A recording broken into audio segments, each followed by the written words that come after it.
Now, on to these girls out here.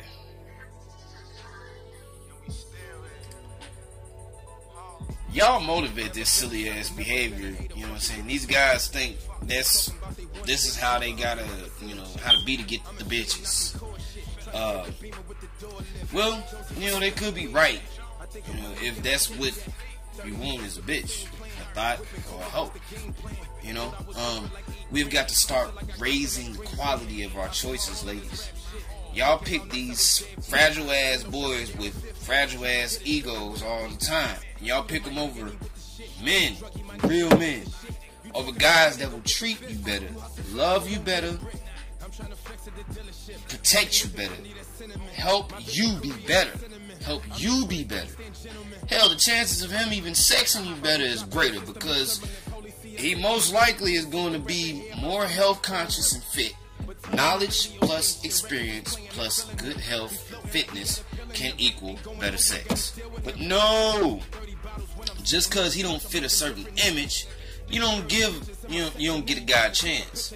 These guys are the one who could effectively protect your home and family. These guys are the ones who can evolve your legacy. You have stronger children, stronger, smarter children with these guys. But just because he don't act like Pookie or Lil Ray Ray, you know what I'm saying, you don't give him a shot. But be all up on Facebook bitching and complaining about not being able to find a good man. You're not giving him a chance. You're dating rude ass little boys, not men. I mean, back to back too, like same mistakes over and over again. I hold zero sympathy for you, cause 9 out of 10 times, you've probably stood up a good man on a date, ignored his messages, or even played mind games with him in some way, shape, or form. Not giving a damn about the guy's potential. You know what I'm saying? You're so caught up in the image or attitude. I be seeing these thirst trappers out here. Guys, stop falling for that bullshit, please. You know what I'm saying? They just seeking attention and trying to get something for free. You know what I'm saying? And attention is free too, so they getting it one way or another. They have no real genuine interest in you guys. You know what I'm saying? Guys, stop giving these harlots your time and energy. Girls and guys, we have got to start making better choices in ourselves and in others. What's sad is to see people in their late 30s and 40s, 50s still going through the same mistakes, putting up with the same bullshit. Hardly any evolution in choices at all, especially as men. We are the leaders. We set the examples. We set the tempo. Here's a small passage empowering men and manhood. And I wrote this. This is what men need to start and stop doing in 2017. Start thinking with their brains and not their dick tip. Start thinking from a moral and ethical logic. Start thinking from a moral and ethical logic. Stop thinking from a predatory logic. Just because you can doesn't mean you should, bruh. Stop being slaves and victims of lust. Start being leaders and warriors of honor and dignity. Stop promoting and giving your time to the harlots and start empowering righteous, respectful, ladylike women of wisdom and virtue. Stop accepting and settling for what you can get from these harlots and start accepting and settling for no less than a righteous and respectful woman. Stop wanting these hoes and start wanting a family. Stop arguing and fighting with girls and letting them disrespect and walk over you and start walking away. For good, never to return. Stop being weak to the power of the PUSSY and take command of your manhood. Shit, they like sex just as much as we do. Stop trading your respect for sex. Start demanding respect. If there is no respect, then there is no love. Stop fearing being alone, so you can make room for the queen who is worthy of the throne. Become stronger in your manhood. Be a leader. Be leaders and warriors for your tribe. Tribe equals can mean circle, family, community, etc. and stop wasting time on on things with no purpose, meaning, or substantial value. Strengthen and build your legacy. Side note, I know some of this content I write could piss people off. The question of the day is, do I care?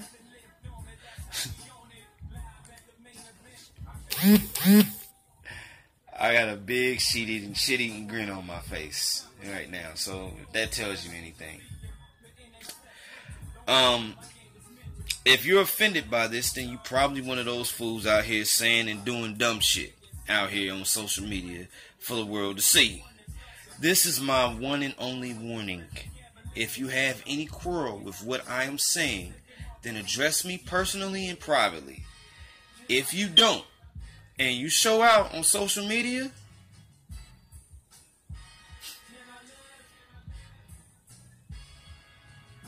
you won't have a choice, bro. Because I will address you personally and privately at my earliest convenience. Understood? Awesome. Alright, now, how you treat others can directly affect how you're treated in return. But let's be real. You can be good, nice, respectful, and kind to someone all you want. If they have a problem with you for some reason, they most likely aren't going to return it. Return the positive gestures. You know what I mean? They can have a problem with you for reasons outside of your control. Maybe you were born with something they learned to dislike, you know, or it could be for reasons, you know, it could be for reasons that are within your control, but you're not willing to compromise them, like your beliefs, your core values, you know, what you stand for, or your personality. Life often brings us up, you know, against these rather abrasive types, you know, and just because they are assholes for whatever silly hang-up that they may have, doesn't mean that you have to return the negativity, although it might be your instinctive reaction. You must always make an effort to maintain control over yourself. You know what I mean? Not everyone is going to like you, man. Truth is, those who you think like you may not even like you. They may be just afraid of expressing that. You know, they just may be afraid of expressing it, and would rather stroke your ego. Long enough for you to let your guard down and become vulnerable and weaken, and then in goes the knife. You know what I'm saying? So you ain't gotta do anything negative to anybody for someone to hate you. You can be hated for what your purpose may be in this existence. Yes, you can be hated for what you stand for. Someone you consider close to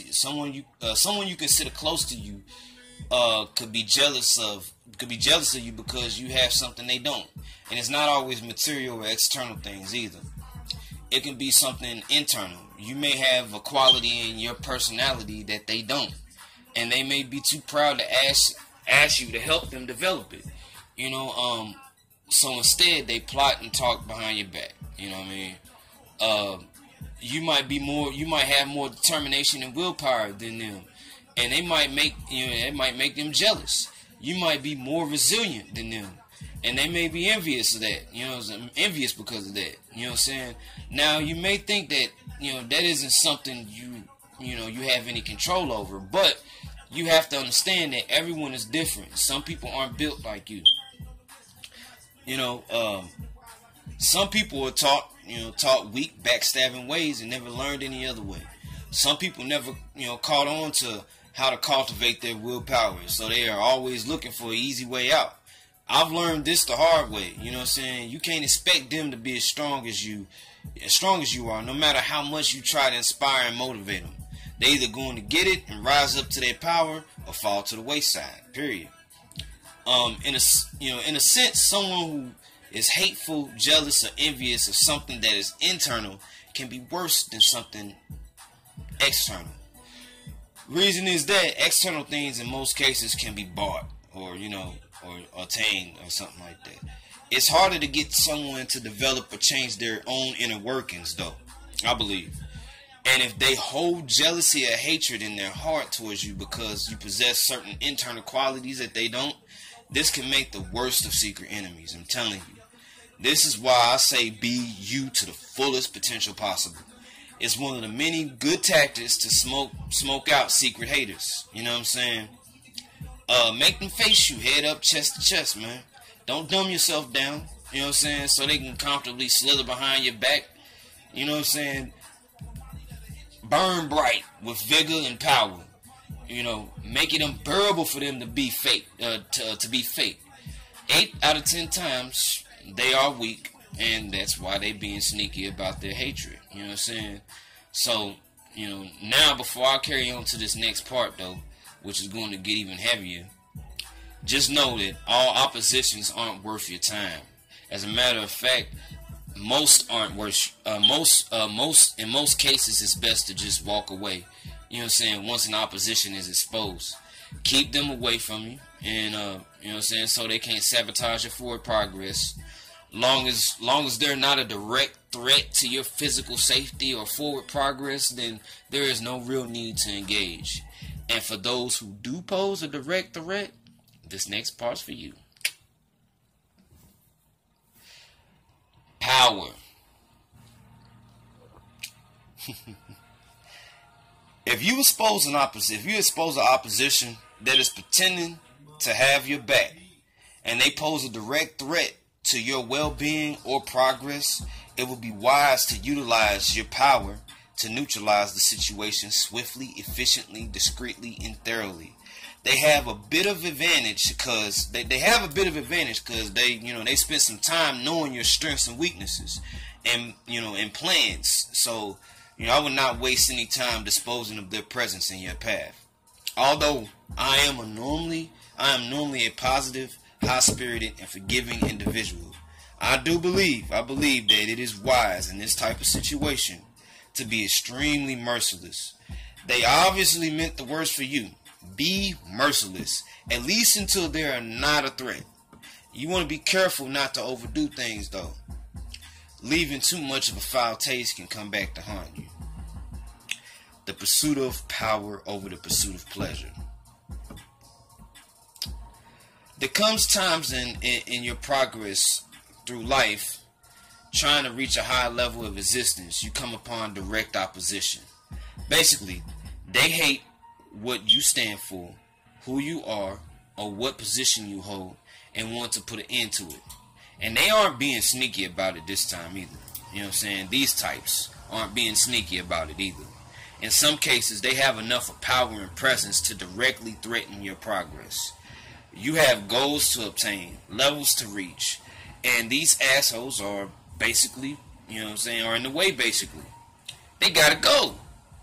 Whether it be people, situations, relationships, objects, it's gotta go. It's your will against theirs. What you stand for and what they stand for don't see eye to eye. This is complete 100% total opposition. Someone must fall, and it's not going to be you. Let the games begin. You ever sit up and think about something or things you really want to do? Travel, become smarter, do research on health, spirituality, ancestry, cultures, martial arts, survival tactics, hunting, fishing, etc. Basically become a better human being. But you never had the time for those things because the need for money. And what you have to do, and what you have to do to get it, you know what I'm saying? Most of us go through life working a job that we don't necessarily like. And I understand that there's different levels to it. But it's not the job itself, it's the system. The fact that you're not doing what you love to do in life gets tiresome. And gets tiresome after so long. And everybody, every day you punch in is a reminding punch in the face that you're powerless to change it. Here's an even worse feeling. When you have important people in your life, or that was in your life, you might have lost them, or to some sort of unfair situation, or you want to make things right. You want to bring honor to their name. They have suffered misfortune of some severe form of injustice.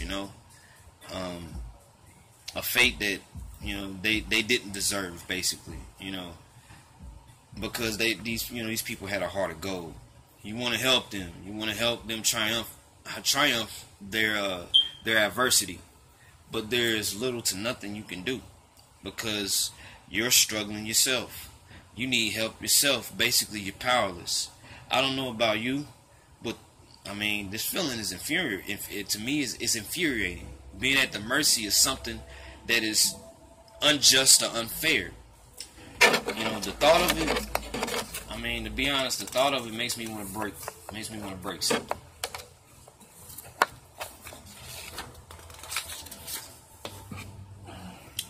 The pursuit of power over passion. I mean, the pursuit.